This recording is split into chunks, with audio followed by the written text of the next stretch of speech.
रात का समय था।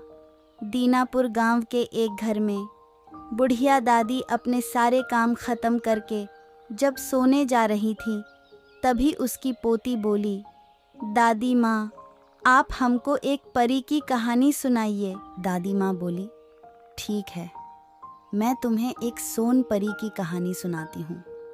दादी माँ कहानी की शुरुआत करती है। एक समय की बात है, ऊपर आसमान में परियों का घर था। उस आसमान में बहुत अच्छी अच्छी परियां थीं।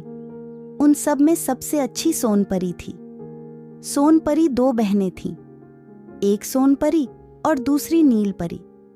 सोन परी के पास जादुई छड़ी थी और नील परी के पास जादुई छड़ी नहीं थी। सोन परी सबकी भलाई सोचती थी, इसलिए उसे सब प्यार करते थे। लेकिन नील परी कुछ भी काम करती थी तो उसे कुछ ना कुछ गलती हो जाती थी, इसलिए उससे सभी परेशान थे। एक समय की बात है, नील परी तीर धनुष चलाने का प्रयास कर रही थी। तभी उसकी छोड़ी हुई तीर एक कबूतर को लग जाती है। कबूतर घायल हो जाता है और जमीन पर गिर जाता है। तभी नील परी दौड़कर उस कबूतर के पास जाती है और सोन परी को आवाज लगाती है, सोन परी, तुम कहाँ हो? जल्दी मेरे पास आओ। सोन परी नील परी के पास जाती है और पूछती है, क्या हुआ नील परी? तभी नील परी बोलती है, जब मैं तीर धनुष चलाने का प्रयास कर रही थी, तभी अचानक एक कबूतर आया और छोड़ी हुई तीर उस कबूतर को लग गई। सोन परी बोलती है, तुम घबराओ मत नील परी, मैं कबूतर को पहले जैसा बना दूंगी। सोन परी अपने छड़ी से बोलती है, सोन परी की जादुई छड़ी कर दे कमाल, घायल पक्षी को कर दे पहले जैसा हाल। इतना कहते ही कबूतर पहले जैसा ठीक हो जाता है और वहां से उड़ जाता है। तब सोन परी नील परी से कहती है, अगर तुम्हें तीर धनुष चलाना सीखना है तो मैं तुम्हें सिखा देती हूँ। नील परी कहती है, ठीक है सोन परी। कुछ दिन के प्रयास के बाद नील परी अच्छे तरीके से तीर धनुष चलाना सीख लेती है। अगले दिन सोन परी छोटे छोटे गांव का चक्कर लगा रही थी। तभी सोन परी देखती है कि एक माँ अपने बेटे के साथ जंगल के रास्ते बाजार जा रही थी। तभी बच्चे की माँ बोलती है, संभल कर चलो गोलू बेटा, नहीं तो तुम गिर जाओगे। गोलू माँ के बात सुनकर बोलता है, मैं नहीं गिरूंगा माँ, तुम परेशान मत हो। माँ बोली, ठीक है गोलू बेटा। दोनों आगे चलते जा रहे थे। एक राक्षस यह सब छुप के देख रहा था और मन ही मन सोच रहा था कि आज मैं इन दोनों को खा जाऊंगा। तभी एक खरगोश गोलू के सामने आ गया।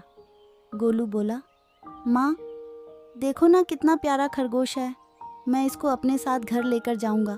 गोलू जैसे ही खरगोश पकड़ने गया, तभी राक्षस अपने असली रूप में आ गया और अपने हाथ में गोलू को पकड़कर जोर जोर से हंसने लगा और खुश होकर बोला, आज मैं तुम दोनों को खा जाऊंगा। तभी गोलू की माँ बोलती है, मेरे बच्चे को छोड़ दो, तुम चाहो तो मुझे खा लो। राक्षस बोला, मैं तुम दोनों को खा जाऊंगा।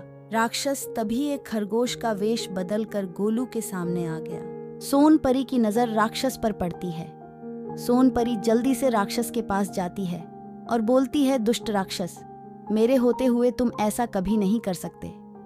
राक्षस बोला, मैं तुम्हें भी खा जाऊंगा।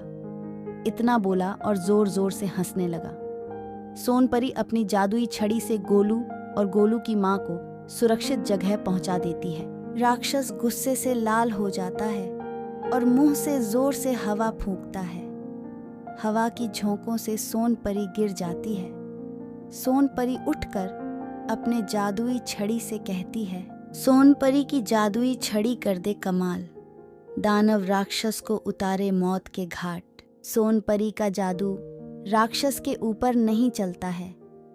राक्षस धीरे धीरे सोन परी के पास जाता है और बोलता है, मेरा कोई कुछ नहीं बिगाड़ सकता, मैं बहुत ही खतरनाक हूँ।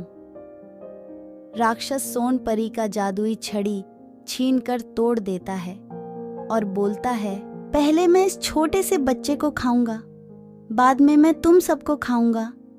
इतना कहकर राक्षस गोलू के तरफ बढ़ने लगता है। तभी सोन परी को आवाज लगाती है, नील परी, तुम कहाँ हो? जल्दी मेरे पास आओ। नील परी जल्दी से वहां आ जाती है और तीर धनुष से राक्षस को घायल करके मार देती है। सोन परी और नील परी दोनों मिलकर राक्षस को मार देती है।